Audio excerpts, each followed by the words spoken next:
மா நான் ஆபீஸ் போயிட்டு வரேன். டேய் சித்து நில்லு, சாப்பிட்டுட்டு போடா. இல்லம்மா நான் ஆபீஸ் கேண்டீன்ல சாப்பிட்டேன். டேய் ரெடி பண்ணிட்டேன், எவ்வளவு நேரம் ஆகும்? சாப்பிட்டுட்டு போடா. வேண்டாமா? டேய் அத்தை வா தென்றல். என்னங்க ஆபீஸ் போகாம இங்க வந்திருக்கீங்க? நான் ஒன்னும் உன்னை பிக்கப் பண்ண வரல, அத்தைக்கு தேங்க்ஸ் சொல்லலாம் தான் வந்தேன். எனக்கு எதுக்குமா தேங்க்ஸ்? ஆமா அத்தை, அப்பா சொன்னாரு நீங்க அப்பா கிட்ட எனக்கு வரதட்சணை எதுவும் வேண்டான்னு சொல்லிட்டீங்களாமே. அதுவும் இல்லாம நான் உங்களுக்கு மருமக இல்ல மகன்னு சொல்லிருக்கீங்க. என்ன 55 கிலோ தங்கம்னு வேற சொல்லி பாராட்டிருக்கீங்க. உங்களுக்கு ரொம்ப பெரிய மனசு அத்தை. என்ன தென்றல், நான் உண்மையதானே சொன்னேன். அம்மா நீங்க உண்மையை சொன்னதெல்லாம் இருக்கட்டும். ஆனா வரதட்சணை வேணான்னு யாருக்கிட்ட சொன்னீங்க? இங்க பாருங்க, எங்க அம்மா அளவுக்குலாம் எனக்கு பெரிய மனசு இல்லைங்க. நீங்க என்ன தப்பா நினைச்சாலும் பரவாயில்ல. ஆனா நான் ரொம்ப பிராக்டிக்கலான ஆளு. நீங்க எனக்கு வரதட்சணை கொடுத்தேதான் ஆகணும். டேய் அத்தை, ஒரு நிமிஷம் இப்படி வா. சொல்லுங்க சார், சொல்லுங்க. வரதட்சணையா உங்களுக்கு என்ன வேணும்? அது ஒரு காஸ்ட்லியான கார். காரா? அப்புறம் அப்புறம் வீட்டுக்கு தேவையான திங்ஸ், அப்புறம் புல்லட், அப்புறம் ஒரு 10 பவுன்ல செயின், உங்களுக்கு ஒரு 50 பவுன்ல நகை. இப்போதைக்கு இது போதும். என்னங்க இப்படி பாக்குறீங்க? நான் என்ன சாதாரண மாப்பிள்ளையா? நம்பர் 1 எஃப்எம்ல ஆர்ஜேவா இருக்கேன். கை நிறைய சம்பாதிக்க வேற செய்யறேன். இப்படிப்பட்ட மாப்பிள்ளைக்கு இந்த அளவு கூட வரதட்சணை கொடுக்கலைனா எப்படிங்க? அப்போ நீங்க கேட்டதெல்லாம் கொடுத்தாதான் நமக்கு கல்யாணம் நடக்கும். Yeah definitely.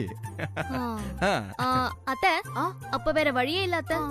பேசாம மாப்பிள்ளைய மாத்திர வேண்டியதுதான். தென்றல் ரொம்ப சரியா சொன்ன. நானே உனக்கு வேற மாப்பிள்ளைய பார்த்து கல்யாணம் பண்ணி வச்சிடுறேன். சூப்பர் அத்தை. முதல்ல அத பண்ணுங்க, உடனே பாத்துறேன். நல்ல மருமக, நல்ல மாமியார். எங்க வரதட்சணைன்னு ஒரு பேச்சுக்கு சொன்னா நீங்க முடிவே பண்ணி உடனே வேற மாப்பிள்ளை பாத்துருவீங்க போல இருக்கே. பின்ன என்னடா, என் மருமகளை கட்டிக்க உனக்கு வரதட்சணை வேணுமா? வரதட்சணை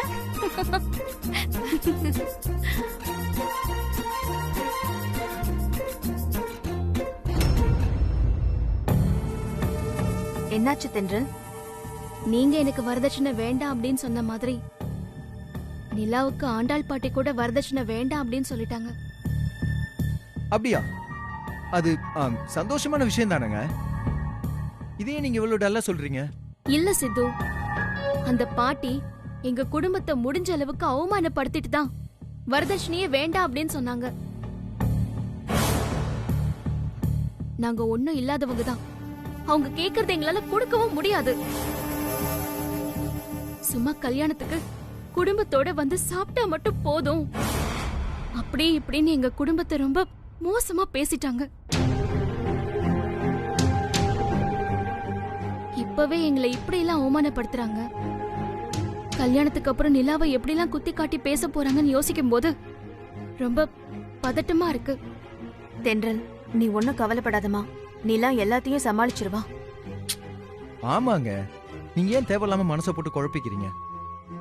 சரி வாங்க, ஆபீஸ்க்கு டைம் ஆயிடுச்சு. அம்மா நாங்க போயிட்டு வரோம். சரிடா, வரமா.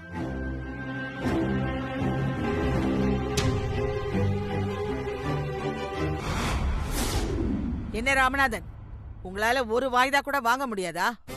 மேடம், அந்த லாயர் தான் உங்களுக்காக பல தடவை வாய்தா வாங்கிட்டு இதுக்கு மேல முடியாதுன்னு போயிட்டாரு. நாளன்னைக்கு நீங்க கோர்ட்ல நேர்ல வந்து அப்பியரன்ஸ் கொடுக்கலனா ஜட்ஜி உங்க மேல வாரண்ட் இஷ்யூ பண்ணி உங்களை ஜெயிலுக்கு அனுப்பிடுவேன்னு ஸ்ட்ரிக்டா சொல்லிட்டாரு. அதனால நீங்க நாளன்னைக்கு கோர்ட்டுக்கு வந்துதான் ஆகணும். என்ன லாயர், திரும்ப திரும்ப இதையே சொல்லிக்கிட்டு இருக்கீங்க? நான் தான் கோர்ட்டுக்கெல்லாம் வர முடியாதுன்னு சொன்னேன்ல. சாரி மேடம், ஒன்னு நீங்க கோர்ட்டுக்கு வந்தாகணும், இல்ல சாரதா மேடம் வந்து கேஸ வாபஸ் வாங்கணும். இது ரெண்டுத்துல ஏதாவது ஒண்ணு நடந்தாதான் இந்த கேஸ்ல இருந்து நீங்க தப்பிக்க முடியும். இல்லனா நீங்க ஜெயிலுக்கு. ராமநாதன், சாரி மேடம், இதுக்கு மேல என்ன சொல்றதுன்னே எனக்கு தெரியல. என்னன்றது நீங்களே முடிவு பண்ணிக்கங்க. நான் வரேன் மேடம்.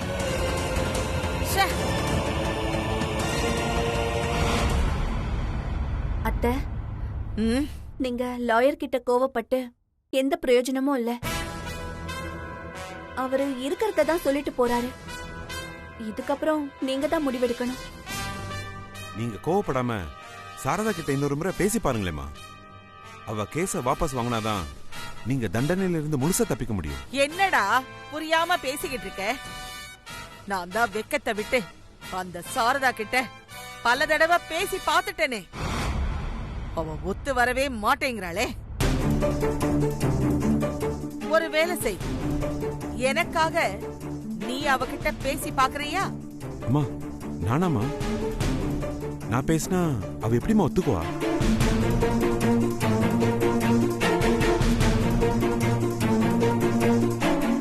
நீயாவது பேசி பாரு. ஐயோ அத்தை, நான் சொன்னா சாரதாக்கா மத்த எந்த விஷயத்துக்கு வேணா ஒத்து வருவாங்க.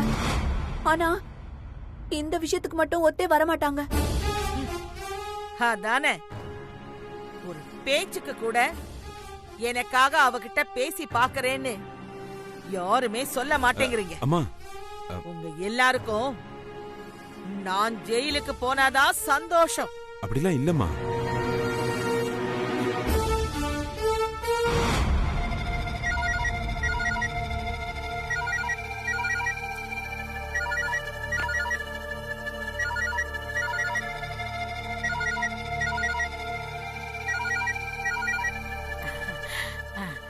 அம்மா சொல்லுங்கம்மா. லட்சுமி, அந்த சாரதா என் மேல போட்டிருக்கிற கேஸ வாபஸ் வாங்கினாதா நிலாவுக்கும் ஆகாஷுக்கும் கல்யாணம் நடக்கும். என்னம்மா திடீர்னு இப்படி சொல்றீங்க? குறுக்க பேசாம நான் சொல்றத மட்டும் கேளு. உன் பொண்ணு தென்றல் சொன்னா அந்த சாரதா கேப்பால. தென்றலை விட்டு சாரதா கிட்ட பேசி நாளைக்கு சாயந்தரத்துக்குள்ள கேஸ வாபஸ் வாங்க வை. இல்லனா நிலாவுக்கும் ஆகாஷுக்கும் கல்யாணம் நடக்காது. அம்மா சொன்னதை செய், மத்ததெல்லாம் அப்புறமா பேசிக்கலாம்.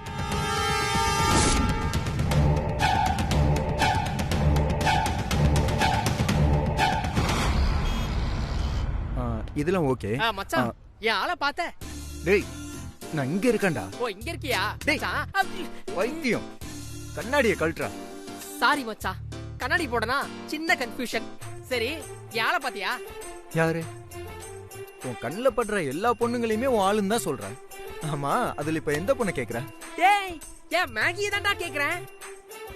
மேக்னாவா? ம். அவளை நீ மறந்துடுறா. ஏன்டா? ஏன்? ஏன், ஏன், ஏன், டேய், டேய், டேய், டேய். இரு இரு இல்ல, இருடா. உனக்கு லவ் செட் ஆயிடுச்சு உடனே ஏன் லவ் மறக்க சொல்ற? பாத்தியா பாத்தியா மறக்க சொல்றா? நீ பாத்தியா? பாத்துக்க மாட்டேன். டேய், ரொம்ப ஓவரா சீன் போட்டுட்டு இருக்காங்க.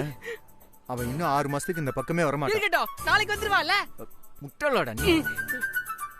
அவளை நம்ம எம்டி ஒரு முக்கியமான விஷயமா பெங்களூருக்கு டிரான்ஸ்ஃபர் பண்ணிருக்க. என்னது? டிரான்ஸ்ஃபர் பண்ணிட்டாரா? யார கேட்றா அவன் டிரான்ஸ்ஃபர் பண்ணா? டேய், அவர் உள்ளதான்டா இருக்காரு. யார கேட்றா அவரு டிரான்ஸ்ஃபர் பண்ணாரு? கிட்ட ஒரு வார்த்தையாவது சொல்லிருக்கலாம்ல. இதெல்லாம் நியாயமா? அடக்குமா? எனக்குன்னு வேற யாரா இருக்கா? அவள போய் டிரான்ஸ்ஃபர் பண்ணிட்டீங்களேடா. நாகி நாகி, உன்னை இப்படி சொல்லாம கொள்ளாம பெங்களூருக்கு பார்சல் பண்ணி அனுப்பிட்டானுங்களே. அவெல்லாம் நல்லா இருப்பானா? நல்ல சாவு வருமா? அவனுக்கு எல்லாம் நல்ல சாவே வராது. மேகி மேகி, எனக்கு யார் இருக்கா? யார் என் கூட பேசுவா? யார் என் கூட விளையாடுவா? யார் நடிப்பா? யார் மிதிப்பா? ஃபீல் பண்ணாதீங்க சிறுத்தை. ஒன்னு போனா இன்னொன்னு பெட்டரா தான் வரும். என்ன சொன்னீங்க? ஒன்னு போனா இன்னொன்னு பெட்டரா தான் வரும்னு சொன்னேன். பாக்குறதுக்கு சைனீஸ் பொம்மை மாதிரி இருந்தாலும் எவ்வளவு சாஃப்டா பேசுறீங்க. சித்து மேடம் உள்ள கூப்பிட்டாங்க. இருங்க, நான் வரேன். இது நல்லா இருக்கா? மேடம் வாங்க சித்து, உட்காருங்க.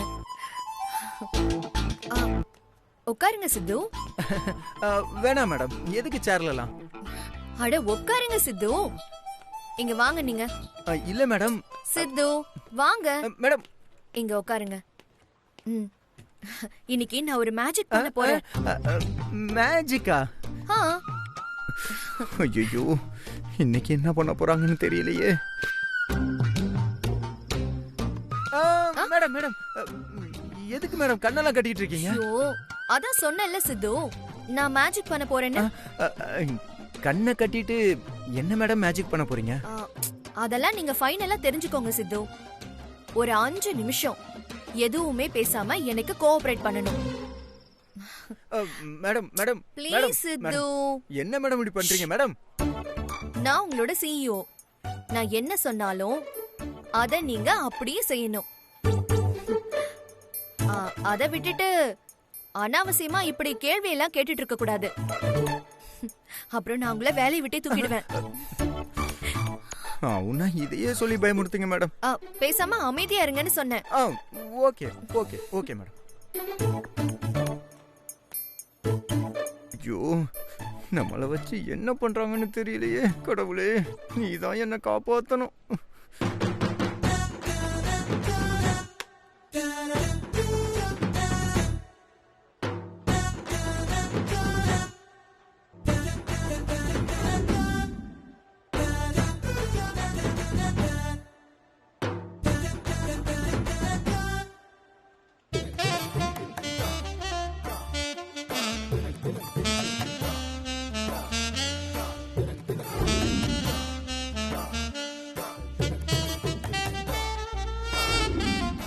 இப்போதான் நீ எனக்கு பிடிச்ச என் லவ்வர் மாதிரியே இருக்க.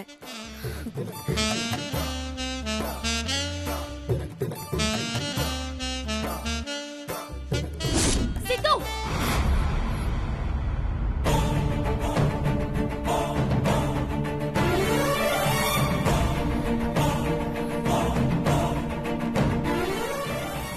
என்னாச்சுங்க? ஏன் அப்படி கத்திட்டு இருக்கீங்க? என்ன நடக்குதீங்க? தென்றல் உள்ள வரும்போது கதவை தட்டிட்டு வரணுங்கிற மேனர்ஸ் கூடவா தெரியாது? உங்களுக்கு தான் மேனர்ஸே தெரியல. ஆபீஸ்ல போய் இப்படி அசிங்கமா நடந்துக்கிறீங்க. ஏங்க, அசிங்கமெல்லாம் ஒண்ணுமே நடக்கலங்க.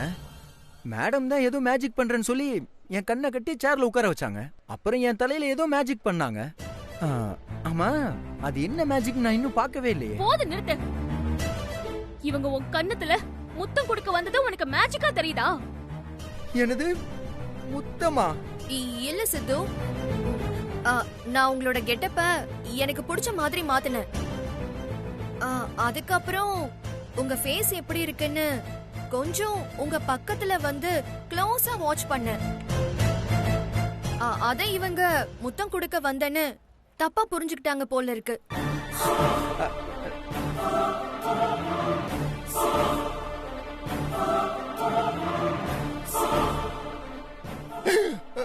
ஐயோ மேடம், என்ன மேடம் மேஜிக் பண்றேன்னு சொல்லிட்டு ஏதோ கோமாளி மாதிரி மாத்தி வச்சிருக்கீங்க. ஐயோ சித்து, இப்பதான் நீங்க பயங்கர ட்ரெண்டா இருக்கீங்க. இனிமே நீங்க இப்படி மெயின்டைன் பண்ணுங்க. நீங்க வேற மேடம். ஐயோ சித்து, கலைக்காதீங்க. நான் உங்களை இந்த கெட்டப்ல பார்க்கணும்னு தான் ஆசைப்பட்டேன். இப்பதான் நீங்க எனக்கு பிடிச்ச மாதிரியே இருக்கீங்க. இனிமே நீங்க எப்பவும் இப்படியே இருக்கணும், சரியா? என்னது மேடம்? அவங்க என்ன சொன்னாலும் அப்படியே நீ ஆடு மாதிரி தலையை ஆட்டிக்கிட்டே இருப்பியா? ஏங்க இல்லங்க, கலைக்க கலைக்காதீங்க. மேடம் ஏதோ மேஜிக்லாம் பண்ணி வச்சிருக்காங்க. அவங்க வேற திட்டுவாங்கங்க. அவங்க என்ன திட்டுறது? நீ எனக்கு புருஷனா வர போறவன், எனக்கு பிடிச்ச மாதிரி தான் இருக்கணும். வேணாம் வேணாம் வேணாங்க மேடம். மேடம், இந்த தென்றல் எப்ப பார்த்தாலும் இப்படிதான் பண்றா. என்னால முடியவே முடியாதுமா. ஏன் முடியாது? என்னமா பேசுற நீ? இது சாரதா அத்தைக்கும் ஆண்டாள் பாட்டிக்கும் இருக்கிற பர்சனல் பிரச்சனை. இதுல நான் எப்படிமா சமரசம் பேச முடியும்? உன்னை யாரும் சமரசம் எல்லாம் பேச சொல்லல. அந்த சாரதாவை பார்த்து அவங்க கேஸ வாபஸ் வாங்குன்னு சொல்றேன். மா, ரெண்டும் ஒண்ணுதானே. தயவு செஞ்சு என்ன கம்பல் பண்ணாத. அந்த ஆண்டாள் பாட்டி ரவுடிங்ல வச்சு ஆக்சிடென்ட் பண்ணதுல சித்து செத்து பொழைச்சிருக்கான். அத சாரதா அத்தையால அவ்வளவு சீக்கிரம் மறந்துட முடியுமா? அவங்க இடத்துல நீ இருந்திருந்தா உன்னால மறக்க முடியுமா? சொல்லுமா. சித்து மாதிரி உனக்கு ஒரு பையன் இருந்து அவனுக்கு ஆண்டாள் பாட்டியால இப்படி ஒரு நிலைமை வந்திருந்தா நீ அந்த பாட்டி அவ்வளவு ஈஸியா மன்னிச்சிருவியா? மாட்டல. அதே மாதிரிதான் எல்லாரும் இருப்பாங்க. ஏய், இப்ப நீ அந்த சாரதாவை பார்த்து கேஸ வாபஸ் வாங்குன்னு சொல்லுவியா மாட்டியா? முடியாது.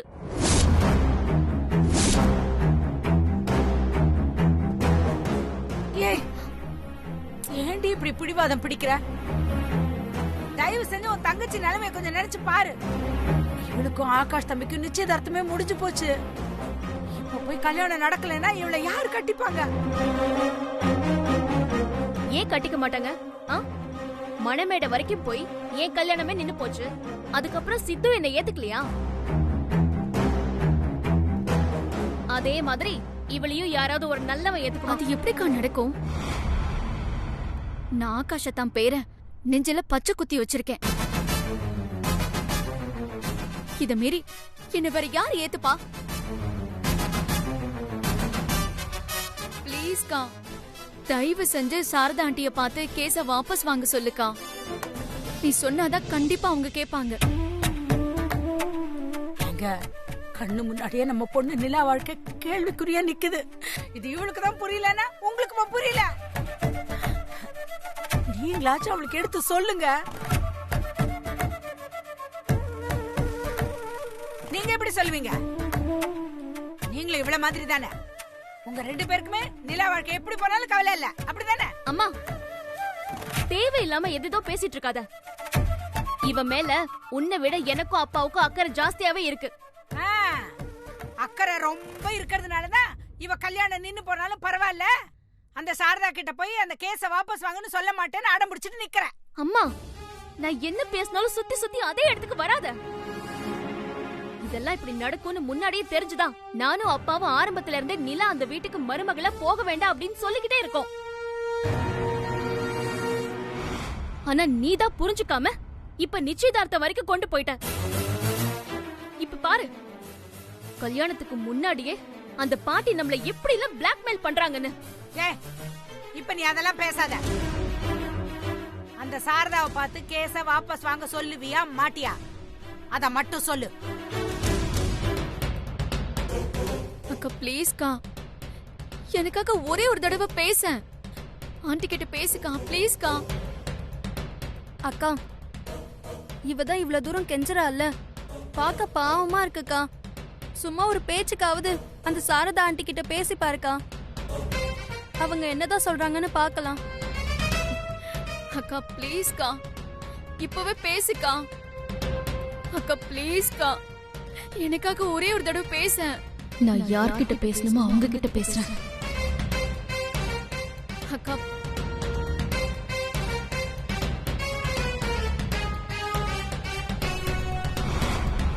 இத பாரு, பரவாயில்ல, இவளுக்கும் கொஞ்சம் மனசாட்சி இருக்கு. நீ கெஞ்சினல, அதான் நேர சாரதாவை பார்த்து கேஸ வாபஸ் வாங்கன்னு சொல்றதுக்காக தான் போறா. நீ கவலைப்படாத நிலா, உன் கல்யாணத்துல எந்த பிரச்சனையும் இருக்காது. கவலைப்படாத.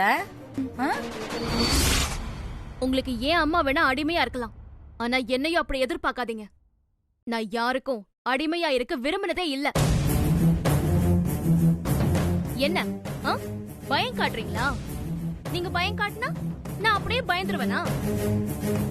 நீங்க எப்படி பிளாக்மெயில் பண்ணாலும் சரி, நான் உங்களுக்காக சாரதா அத்தை கிட்ட கேஸ வாபஸ் வாங்க சொல்லி போகவே மாட்டேன்.